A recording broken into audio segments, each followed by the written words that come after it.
लोकसभा चुनाव 2014 में अगर बीजेपी 282 के जबरदस्त आंकड़े तक पहुंची तो उसमें सबसे बड़ा योगदान उत्तर प्रदेश की 69 सीटों का था जो उसने अपने दम पर जीती थी।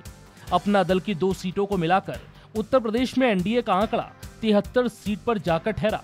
लेकिन अब हालात 2014 जैसे नहीं हैं। इन 5 सालों में गंगा, यमुना और गोमती में काफी पानी बह चुका है। इस बार सबकी निगाहें होंगी योगी आदित्यनाथ पर। उत्तर प्रदेश में उनके नेतृत्व में ये पहला लोकसभा चुनाव होगा। 2014 में मुख्यमंत्री बनने के बाद से अब तक योगी आदित्यनाथ पार्टी में प्रधानमंत्री नरेंद्र मोदी के बाद सबसे बड़े प्रचारक के तौर पर उभरे हैं। उनकी अपनी खास छवि है, एक फायर ब्रांड, हिंदूवादी नेता की पहचान पार्टी को उत्तर प्रदेश में फायदा पहुंचा सकती है। वो एक ऐसे शख्स हैं, वो एक सख्त प्रशासक के तौर पर देखे जाते हैं।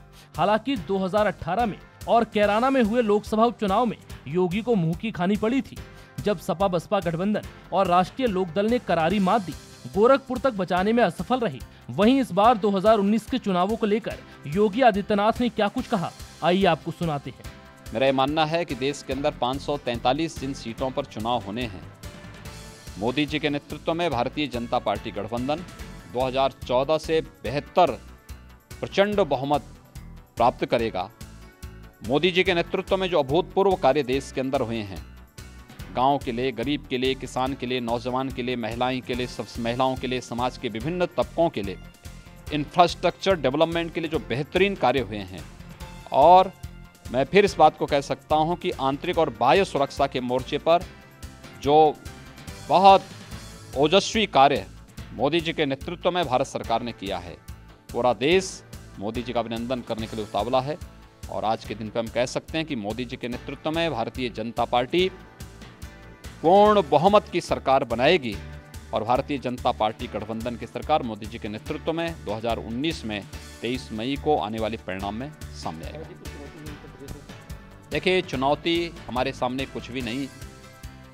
हर व्यक्ति जानता है, उत्तर प्रदेश हो या देश हो, ये पूरा चुनाव विकास, सुशासन और राष्ट्रवाद के मुद्दे, भारतीय जनता पार्टी के मुद्दे एक ओर धर है, दूसरी तरफ कुशासन, भ्रष्टाचार और अपनी विनाशकारी अराजक गतिविधियों के कारण आतंकवाद को प्रश्रय देने वाले लोग हैं, उनका गठबंधन आप कह सकते हैं, महामिलावट कह सकते हैं। इस महामिलावट को अब जनता बर्दाश्त नहीं करेगी, एक सिरे से खारिज कर चुकी है, करेगी भी। योगी आदित्यनाथ बीजेपी के बड़े प्रचारक हैं। पार्टी उन्हें बंगाल से केरल तक हर जगह भेजती है। बीते करीब 2 सालों में उन्होंने कई विधानसभा चुनावों में 10 रैलियां की। त्रिपुरा में योगी ने 9 रैलियां की और 8 जगहों पर पार्टी को सफलता मिली। कर्नाटक में सीएम योगी की 33 रैलियां हुई, जिनमें से 73 जगहों पर बीजेपी ने जीत दर्ज की। 2017 के आखिरी में गुजरात में योगी आदित्यनाथ ने 35 सीटों पर रैलियां की, 20 पर पार्टी कामयाब रही। मध्य प्रदेश में 15 सीटों के असर वाली जगहों पर योगी की रैलियां हुई, जिनमें से 10 पर बीजेपी जीती।